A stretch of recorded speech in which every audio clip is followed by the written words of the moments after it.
Hello, everybody. Welcome to the Open Mic Comedy Podcast. I'm your host, Mark. If this is your first time here, welcome. If you're a returning listener, welcome back.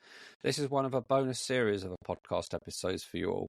It's called Comedy Night in the Spotlight, where I'll be speaking to people on the comedy circuit who run their own gigs, which is now giving them the chance to tell you, the listeners, all about it. How you can get involved, watching the comedy they put on, and how to apply to perform. So it's my great pleasure to welcome our first guest, Jack, from Your Friend of Mine Comedy. Hey, Jack, how you doing? Yeah, really good, thank you, Mark. How are you? Yeah, I'm not so bad, mate. How you doing? You been keeping busy?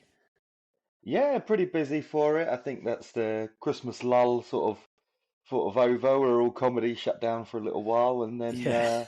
yeah, right back into it really. So yeah, really busy, and then sort of booking up February and March already. So yeah, very exciting times actually. Excellent stuff. So you, well, the reason you're here, you run your own comedy night called Your Friend of Mine Comedy. So go on then, Yeah. give us a bit of information and background about it and where it takes place and stuff, and just sell it to us. Yeah, perfect. So it's a monthly comedy night. We put it on at Little Nan's, which is an iconic venue in Deptford. Really cool place, sort of really geared towards community.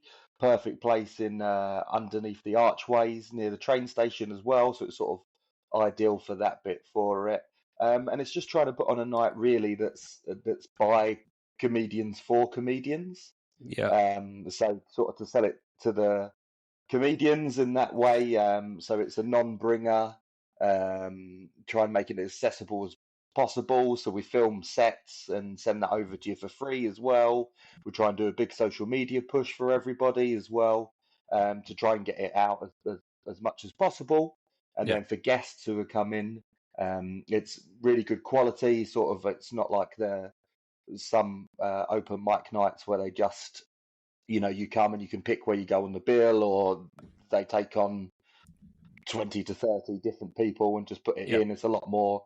I put a lot of effort in getting it in the right order and sort of making sure that it's a really good top quality lineup and that sort of people are a bit different and the comedy sort of mixes around with it as well, that it's not just, all the alternative acts are sort of stuck together and you get a Yeah. mad 20 minutes towards the end, and it's very much put in a different way for it to get the right balance really. And also I'm very lucky that a lot of people who have applied for it have been really good quality, and a lot of people I've gigged with before as well. So to get them in and involved so early and have some really great Yeah. people there.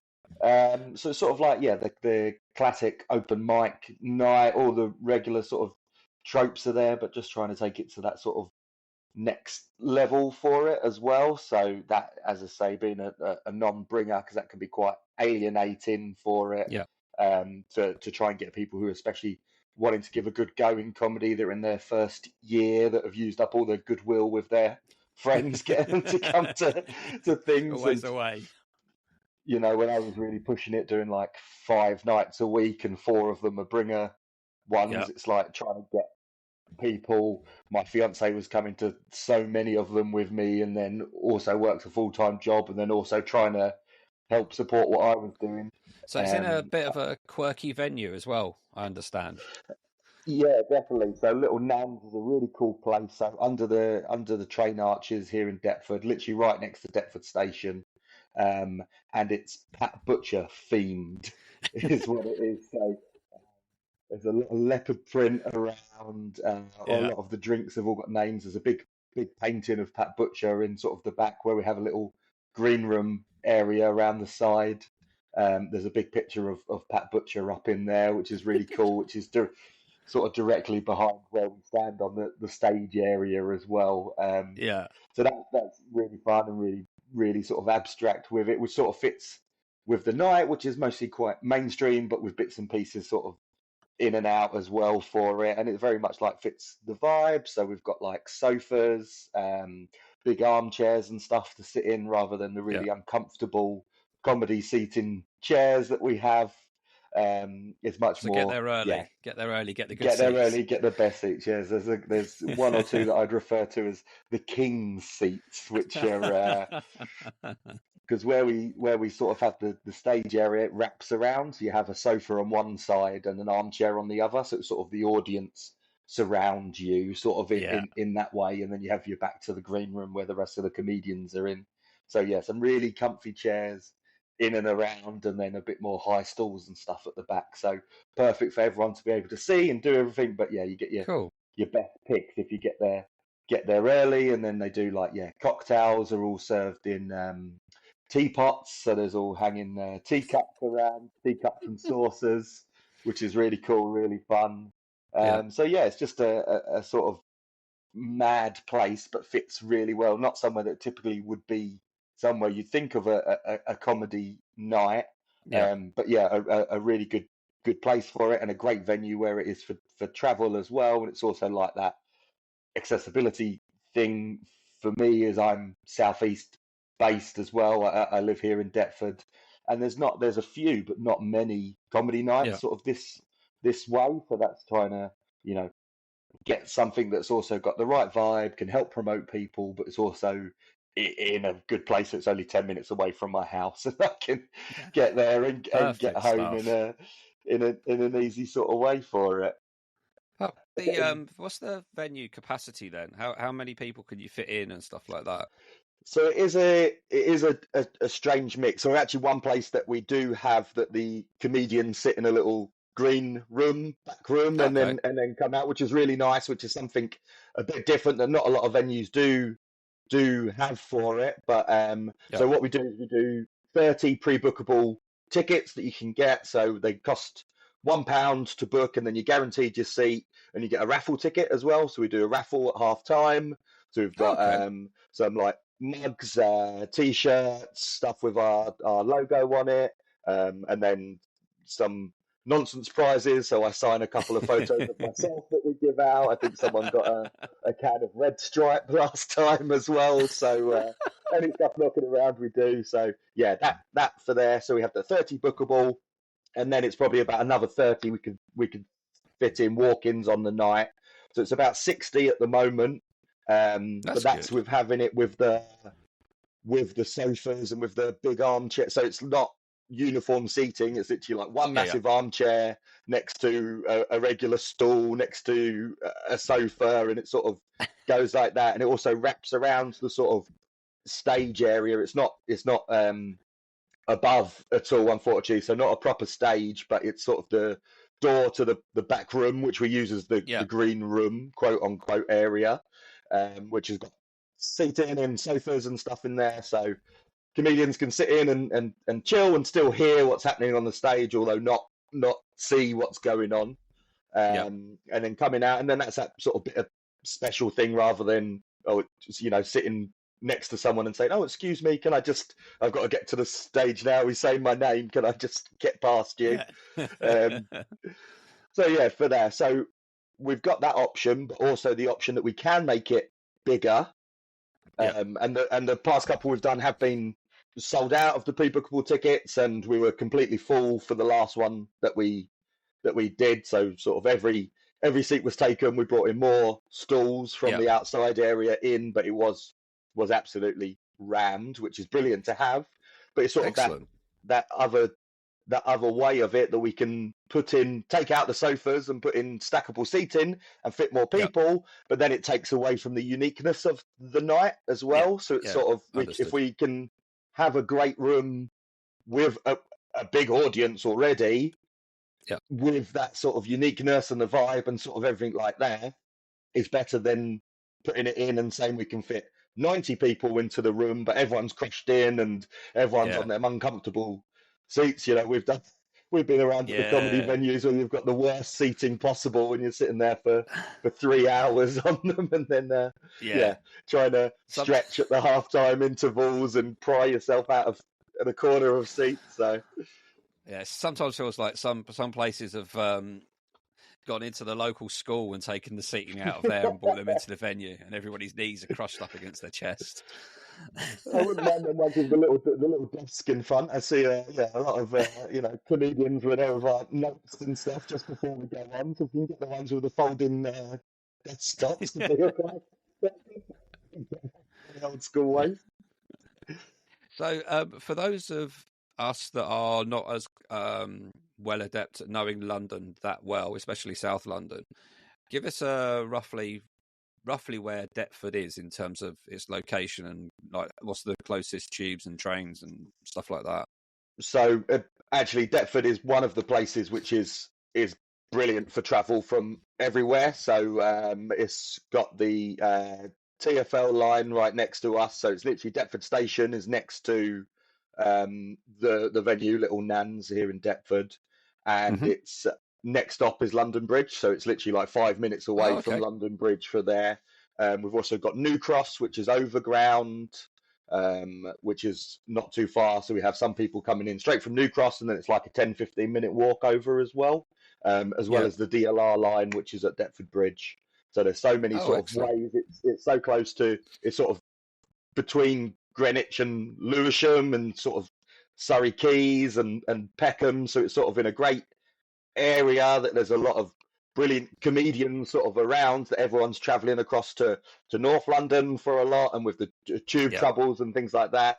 This is sort of one that for people who are southeast and the south, quite easily accessible on a lot of different ways to get here as well, Yeah. Yeah. which is a great thing, that it is accessible, that it's, the actual venue is very nicely priced, and they sort of do a lot in that way, and especially the space that they give us are happy just for us to take it and sort of do what we want with it. And Cool. I'm there before rearranging all the chairs and moving everything around. The lovely sitting area is now all changed, all facing one direction. But Yeah. yeah, so yeah, Deptford's a really really great place, quite easy to get to across most ways, and sort of the buses and trains and stuff like that, and Yeah. even with the sort of getting the Elizabeth line in, you can swap on the DLR from Canary Wharf, so it's a real easy place. And then we're done at 9:30 as well. 9:30, that's a pretty hard out. Stay and have a drink if you want. After, the room's Yep. still there, we still have music going, we're still around and chatting and having a good time. But it's not. That's the end of the show. You've come and you've seen what you've had. You've had your performance, or you've come and seen your comedy, and Yep. then that's sort of done. Yeah, that more accessible time for finishing, which I Okay. think is sort of a big a big thing for it, especially where we are southeast. Yeah. So the problems that I have going to north, the people from north are going to have coming this way. So it's sort of, how can we balance that out for Yeah. everybody? I was going to say, because the fact you're quite close to London Bridge is, I mean, from a personal point of view, coming in from Hertfordshire, and there is a train line that comes from Hertfordshire straight down into London Bridge, so it is fairly accessible. Absolutely. Um, so did you, out of interest with these things, did you approach the venue, or did they approach you, or how did that all work? So I had a couple of venues that I was sort of looking at, and sort of your friend and mine sort of came a bit after. So last year I was working on something which was going to be called Jack Scullion and Friends, and I was Yep. working on that, and that was going to be a bit more, not as much open mic, but a bit more, I suppose, organised and sort of longer sets, and not as many Hmm. people, and sort of like a few people doing 20s rather than Yep. it would be how I do it now. So I had a venue, pretty interested in it, and then it sort of all fell through and didn't happen there. So Yep. I thought, okay, but the sort of preparations and stuff was in there, and then this was sort of then come into the back end of last year, or just after summer, that I was going to loads of open mic and really working on my new stuff. So I'd come back from the Edinburgh Fringe, which I was very lucky to perform at last year, and Cool. was like, okay, let's go head on, and book myself like 5 nights a week, doing absolutely everything, everywhere that I could, and traveling around and then doing it. And that was sort of seeing what the open mic scene was like again after not doing it for a while, and like doing Yeah. bits of writing and stuff like that, and working in a day job and everything like that takes over for Yeah. everyone else's life. Um, so sort of for there. So then I had the idea of coming back to do it. So I run pub quizzes as well. So run pub quizzes. I do something called Hipster Disco Bingo, which is sort of a bingo in pubs, but with a bit of music and a bit of comedy and stuff like that. So when it Sounds was I cool. was running pub quizzes, they're sort of not like pub quizzes at all. So we do one called Not Another Quiz Night, which we have a residency in Soho, which we do, and it's something like we'll ask a question about Queen Victoria, and we'll say, oh, you know, whatever year was Queen Victoria on the throne, and then I'll come out just as Freddie Mercury, and we'll do Radio Gaga. We'll have a clap along and do a pretty terrible impression, and you know, a bit of that, and then I'm off again, and then we do, Robbie Williams comes out and does the maths question and says, well, it's a typo. It was actually, I'm loving angles instead. So very good. Just very sort of, good. So sort of comedy quiz, put together a bit of cabaret and everything. So I was sort of working on these nights, which were great. Not Another Quiz Night is like 130 to 150 people once a month as well. So sort of these big events. The little pub quizzes I was doing were getting like 50 people each week and going really well. And it was sort of like just doing comedy within the construct of something else. So people come for one thing, but then also I'm dicking around and having a laugh with the rest of it. So with that, I already had all these things, and I worked in hospitality 15 years as a manager, ran pubs, ran restaurants, done a lot of high street stuff. So sort of the brain I have for organisation and setting up events was already there. So there was 3 venues. The one venue that it didn't work out for the last one, I approached, which was more sort of Greenwich way, so still around, still about accessible and stuff like that. And then 2 in Deptford, and some good chats with all, but then sort of with Little Nans, it was the fit that I wanted. So I went to them, and stuff like that. Yeah, exactly. And a great venue, so much about community, which was sort of the feel that I want with it as well, and that it's good food, good drinks. It's like their food, they do like dirty fries, they do fish finger butties and stuff like that. It's like proper classic. Everything's like that classic thing for it. Their cocktails, they do, if you get the sharer ones, they do in teapots. So they've literally just got little tea mugs hanging up on the wall, and you take a saucer and a cup, and then you just start pouring your own drinks from there. So it really all fit in. So sort of the vibe of where I wanted, but all 3 venues were very different vibes for it. And now it's sort of looking at potentially starting a second night and having discussions to do it twice a month, and sort of having that extra show.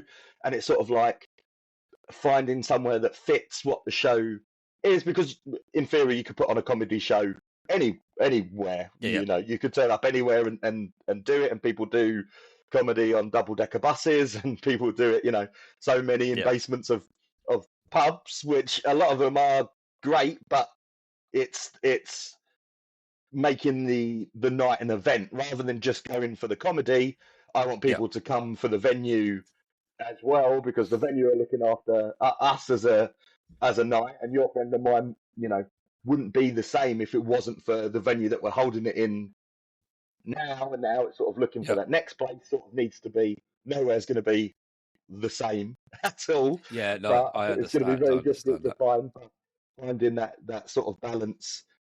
So I'm still approaching places and sort of doing that, because I have the sort of pub quizzes, the comedy night, and this bingo. It's sort of like I've got something different I can pitch for places. So even if it's not somewhere that the comedy night would work, there's a lot that we can sort of put into places. And with my hospitality mind as well, that you know, from working through there, it's that's right. When I go out for dinner, I'm a nightmare, because I'm looking at everything and seeing if people doing checkbacks and looking over the corner. And my fiance says I'm a nightmare. Like, oh, can you just turn off when you're out somewhere? And I don't work in hospitality anymore as well, but it's sort of something I never lost. So sort of that events and getting everything organised.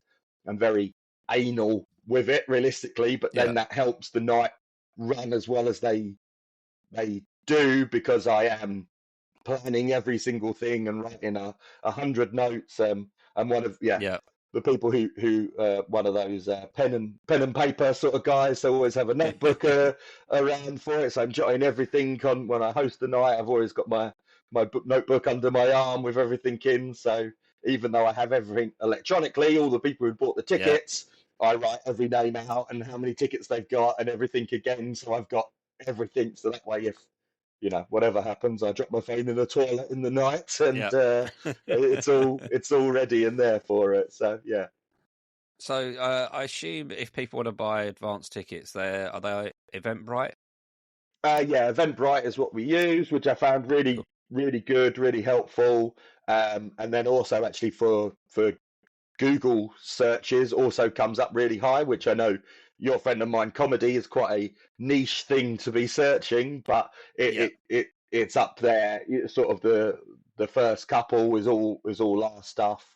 If you go on other sort of local nights, we're one of the ones at the bottom as well for it. Yeah. So, and where you get that sort of breakdown of who's been looking at it. So we get a lot from Little Nans, has a lot of social media followers as well. So sort of people coming through there, and they're really good at promoting and helping. And I think that's one thing that for other promoters or people looking to start their own comedy night, it's the venue need to be in it with you, because you'll be starting something from scratch and you'll have whatever your followers are. So I think that's really good for it to get that out there, and to be a hand-in-hand partnership with a venue. So we sort of have, they put it out, they put the links to the tickets on stories, so do I. It's on my link tree on my personal sort of comedy account and on there. So it's sort of trying to put it out as many places as possible for it, and sort of Eventbrite is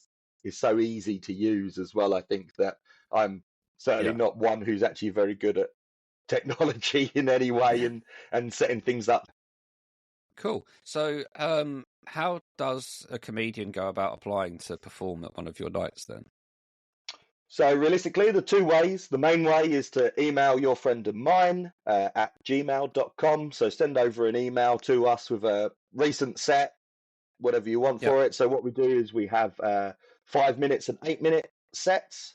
So 5 minute sets for most people. The opener and the closer for the first half will both be 8 minutes, and then 5 across. And then the headliner we have, which is another 8 minute slot, is someone who's come and done a 5 minute performance with us before. And we have a QR code at the end that I go and scan round. Everyone gets one vote. They vote on, and whoever wins gets to come back for it. So although it's a non-bringer, if you have people with you, so it's also that it's got a competition title, but it's not really a competition. So people can people can use it and say that they've won it as a night, which is again going back into this community and trying to support comedy. That it's another thing that people can say, I've done this night and I've won it. But it's also that it's not everyone stand on stage and everyone has to cheer and boo, or there's some which are brilliant where you're voting people out of 5 on different things and stuff like that, and it calculates it, which is really cool. But this is just that sort of raw, everyone gets one vote ballot. So most of the time it is a good split as well. So the audience that we get in is great as well, and a load of people aren't associated with acts, so which is really good. But then also weirdly, making it a non-bringer, more people actually bring friends to it, because there's no pressure to it, and people have seen our social media drive and stuff like that. So it's actually that good way of it coming in. And then the other way will be just come and approach me somewhere. I'm always around, so I'm gigging 2-3 nights a week at the moment. Sometimes that's higher. Come and say hello, come and have a chat. If you're someone that we've been on a bill with before and you say I want a slot, I'll get you in for one of the next ones pretty much for it. So that's it. It's supporting people, supporting comedians, and trying to get that bit. And that's my hosting of it is I do very little in between, and it's sort of we let the night roll. So we have the big bit at the beginning, get people cheering and up for the Yeah. comedy and on side, but then it's up, handed over to the comedians to do their thing rather than it being, if you want to come and see me, I'm gigging 3 other nights that week that you can come and see me do my Yeah. 8, 10, 15, whatever it is.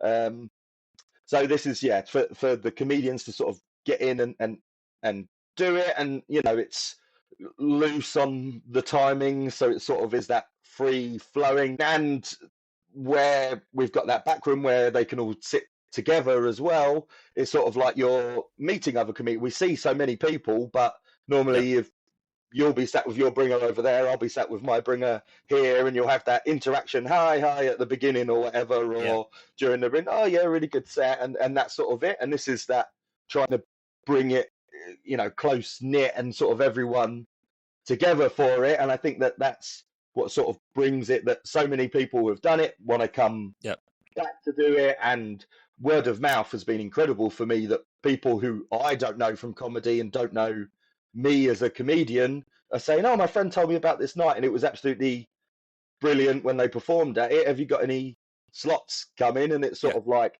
February and March is booked, and there's already a fair list of people who have said, oh, when April date is, can you let us know? So it's sort of that growing in that way, that people are enjoying it, which then also means that if I can get a second night, I've got that more chance to get people in and on it and performing, rather than it just being, well, I'm booked up for the next 2 months. If you apply now, you're until April, at the moment. But it's that trying to find in, and people who are interested or coming around. We had one guy who booked a ticket, is a comedian, booked a ticket, was coming down on the night. We had a dropout and came straight into the bill. So if there's people around and they want to come, it is a great night. And I'm not saying it's going to happen every time, but if we have that opportunity, I will use it. And if there's comedians there, come on stage or come on and say hi, or any other gig that I'm around, come and introduce yourself, follow me on Instagram, shoot me a message. It's that community thing, rather than it being sort of that gatekeeping way of it. And I understand people using Google Forms, and they're brilliant. You can get so much information, but it takes away so much personality from it as well. But if I'm just sending it, so then if you don't then follow links to my socials to see who I am or what I'm like, or I find it hard to believe that people are watching a full 10-minute video of someone's set every time as well.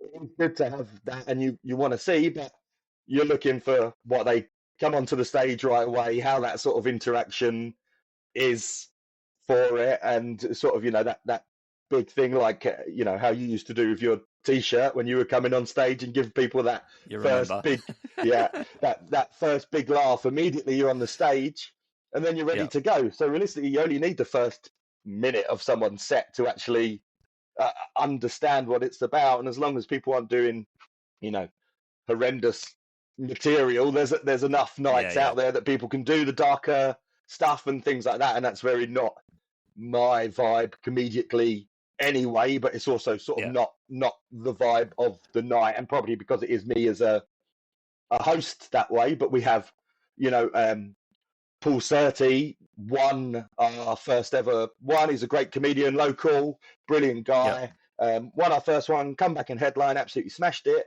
And then he's running his own comedy night, which is a darker material sort of thing. But he came and he did a great set, but sort of it's having that duality of reading the room and knowing the different places of what you're allowed to do and allowed to explore in different places for it. So that leads us quite nicely onto the stage itself. So from what I gather, you've not been going that long in terms of nights. How many nights have you put on so far? This will only be the second night that we've done. So this will only be going on to the third one now, as we're ticketing for February. So I think we're already about 20% of tickets gone for that now, a few weeks beforehand, which is really good. Booked up for there. And then March date is set, lineup is set for that as well. But it's sort of that growing organically. So it's not, Yes. I'm not paying for promotion to be out there. It's all just done, by Yeah. myself Yeah. and friends and other comedians. And that's, trying to I do the lineup across, so 12 acts. I do it across 12 days, and each day, each person gets our border, our color scheme, our logo, and their face, their socials on there, Yep. and that gets put out. And then that's something that they can share to their friends. So if people want to come along, that's great, sort Yep. of push like that. So it's sort of, growing organically, which is really exciting, but it's also that I haven't put pressure on it as well. Yeah. And it's not that I'm saying this needs to make £500 tonight or it's ruined. I was sort of in a lucky position. I got the banners and the merch and the flyers and stuff booked up and made as it was planning and sort of going in to there. And I was like, well, that's the money that's gone into it for now. The money that I get from the £1 ticket sales for the raffle covers the flyers for the next shows. I do it so each flyer goes across 2 months, so I'm not printing it monthly. It has both dates on it, which works well as well. And just as in minimal stuff, everyone knows, you see posters in the street and bits and pieces, but it won't mean that much. No. And sort of from Edinburgh experience, I know flyering can work. It is awfully hard. So when we need it to be out on that, lucky enough, it sort of hasn't gone that way, with the last one being so absolutely full and people still coming in and getting chairs. But certainly the first one, as it was sort of building, being out there and flyering and talking to people. And then if people don't come that night, they know about it. And if they have a flyer or whatever, so lucky that local businesses were taking a couple of flyers in and stuff like that. And the way that Deptford is, and all the sort of shops together in the archways by the train station there as well, has been really supportive around it, which is brilliant as well, because that's the sort of the only way to be able to keep growing it. So although it is new, it's been a success so far, and sort of growing in a brilliant and organic way, which is all I could ask for. Really, it was never, I thought that it was going to be straight away, brilliant. Like last show, I actually ran out of raffle tickets, and a guy came up and was like, "Oh, can I buy £20 worth of raffle tickets?" And I was like, I got £3 left, but I appreciate you a lot. So here's the three. Take that. That's all I can do for you. So it's that sort of it for the last one. It sort of grown that step extra to what I thought it would do organically, and then we'll see. So it's either going to be this one at the end of February, 28th of February, is either going to be that will prove that, and it will keep up sort of to that level, or maybe it was that January one was sort of a huge one, and it's going to be more leveled out. So we're still learning as we go. We go through with it, and we've had some mad things happen on the first one in December, which was sort of like a real learning curve, and sort of seeing how and things that we can change and do to make the night even better. And although the nights are successful, there's always stuff that can do. Although I've done comedy for a while and seen what other places do better and worse, and sort of take stuff from there, there's probably 100 nights that I haven't performed at that I'm still applying for or going to do, and sort of when going up to that step up one on sort of like the paid gigs and stuff that I do, to see what they do, so we can sort of bring it all in. Because although Your Friend of Mine is an open mic night, it's not branded as such. So the branding doesn't say that. It says comedy night. It's sort of there, so it's not just saying that open mic banner behind you. So it's sort of trying to raise it up, and there's no reason that it can't be that people who have been performing with me already, when we get to that next stage, and if it is places want to book Your Friend of Mine to put stuff on, or sort of do corporate stuff, that the people who've been there on the way, I know how good they are, and I know what reaction they get. And people that are sort of in on the ground floor are in. There's so many people who want to come back, who want to help out, who really push on social media and really sort of kind Oh, words that's that, cool. people have had about it as well. That it is growing and it is a lot of work to keep it growing.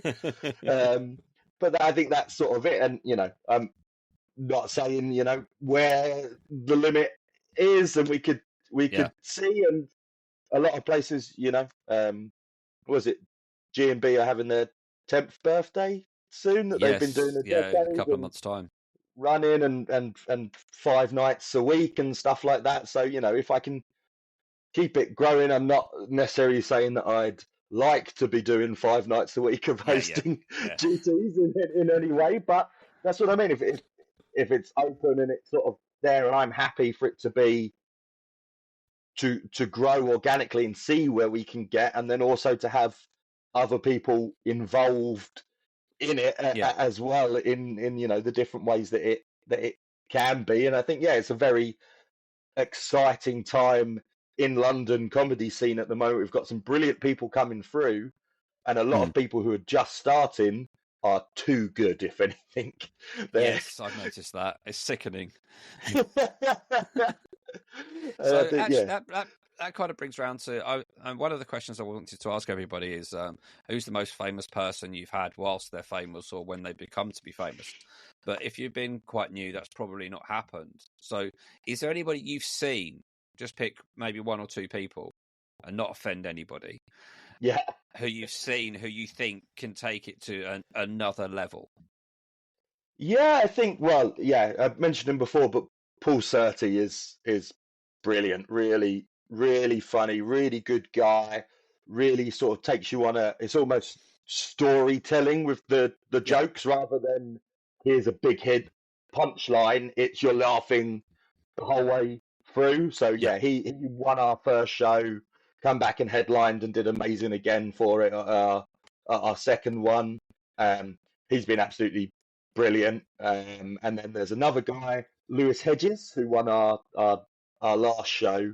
Okay. Who I've seen him a bunch of times, and every time he does something completely different. And he even does, I know he does a character comedy as a feminist magician as well, which I haven't even Okay. seen, but in his sort of normal stuff. So I don't really want to say what he did Yeah. to give away, because it's so much that when he comes out and he does it, it's such a shock, and then also twists it halfway through Yeah. as well. So yeah, really, really funny, really brilliant. Cool. Yeah, and have really helped a lot. And I think there's so many people who have great potential and are really growing. And I think that's the sort of thing that's really great to see, is that there's so many people of sort of quote unquote my class of people who sort of Yeah. come into comedy around the same time, been doing it around the same time, that are now starting their own nights or MCing for other people, and sort of that everyone's coming up that way Yeah. for it, and that's really exciting for it. And I said, we haven't really got famous people who have been in, but I'm very lucky with the Not Another Quiz Night project that I do. That is a few people who work sort of background in television. Yeah. It was last year, on the last leg, Rylan married a gimp, Okay. and the guy who is Yes. and the guy who is the gimp is our DJ for Not Another Quiz Night. So he's been there. So if you want to meet the man who's the gimp that Rylan married on last leg, come on down to Your Friend and Mine comedy night. That's I think that's that's our going to big be famous clipped. person. So what's the you must have had quite a few, but what's one of the just pick one of the funniest moments you've seen on stage at one of your nights? We had realistically, sort of in a weird way, we had this really strange audience interaction, and it was one of the comedians was sitting amongst the audience, and they were sort of working it out, and we just did the raffle, and I think the guy didn't understand how a raffle worked completely, so he had his tickets, and then he was sharing them out to different people, and it was like, well, if more of us have it, we've got more chance of winning. And this comedian came on stage and then tried to explain it, and then almost had a breakdown laughing, falling to the floor for this guy who was so much like, oh no, yeah, it makes sense. If more people have the tickets, then I've got more chance of winning, rather than one person having 10 tickets and doing for there. So there's a lot of that sort of weird audience interaction that's sort of coming through for it. We had Manraj Bara came and did a brilliant set for us as well. Really funny guy, and again, sort of going with the audience thing said about that he's got a very distinctive voice and a very distinctive voice pattern for it. And we're saying to the audience, oh, do you know? If anyone, are you actually wondering what's happened to my voice? And a girl on the front row was, oh yeah, me, yeah, please, yeah, what is it? And he just said, Nosy Parker, and shook her head, and it just sort of like silenced there. Everyone went crazy in the room. It was such a sort of throwaway comment, but that sort of bit that your joke and your setups there, and the bits that you ad lib on the night that really throw it in for you. Yeah. And I suppose sort of that also in the way that sort of the funniest things, but also some bad things that sort of happened. We had a guy. So the way that the room is, and this sort of goes into that learning about how to run the night properly, and sort of the different things that we can do. And you get the stories of people coming through and walking across the stage to go to toilets and stuff like that. But we're very lucky that that's not the case. But it is that the door, it's fairly open-ended. So for ours, you can sort of come in. You wouldn't exactly know there's a comedy night going on inside until you've come in there. And a sort of a guy who was drinking in the archways was very drunk. I think the archway security was sort of trying to usher him away, and he ended up walking into our comedy night. So sat down in the background quite quietly, all nice, all okay. And then the comedians that were on stage, whenever they would say their joke, and then when there was the laugh, he would just keep saying, I don't know, you got to ask yourself, mate. And he would just continuously say that after every joke. It was like, so then after the first couple, I was like, okay, yeah, time to go. Yeah, fine. And so he left. 10 minutes later, he come back in, and then two people who were just there as guests to watch the show, bought their tickets, then became these sort of bouncer characters that bundled this man out. One took him by one arm, one took him by the other, and sort of lifted and took him outside for it. And then he went off, and it was like, oh yeah. And they came back just as I was doing sort of MCing bit, and they said, oh yeah, we make great bouncers. Yeah, okay, so that seems to be bringing this episode of the podcast to an end. So can you just let us know what all your social links are, and I'll add them to the description at the bottom as well for everybody. Yeah, perfect. So mine is at Jack Scullion Comedy, SCULLION. Jack Scullion Comedy. You've got Your Friend of Mine Comedy as well, and then you can also get Not Another Quiz Night, which is our pub quiz big one that we do as well, which is another which is sort of comedy adjacent for it as well, and sort of always putting in guess if you're a lookalike, then that's always a good way for us to shoehorn you into something as well, for a bit more improv sort of bit. Yeah, and then any emails at yourfriendofmine@gmail.com for anyone wanting to apply and come along. Excellent. Okay. So you can find us as in the Open Mic Comedy Podcast on Instagram at Open Mic Comedy Pod, and all the W's at openmiccomedypod.com. So if you please follow and review the podcast on your favourite providers' apps, it does help boost the amount of people that can see it, and also share it with anyone you think's going to enjoy it. So lastly, thank you very much, Jack. Thank you very much, Mark. Thanks for having me. And thank you all for listening. And until next time, take it easy.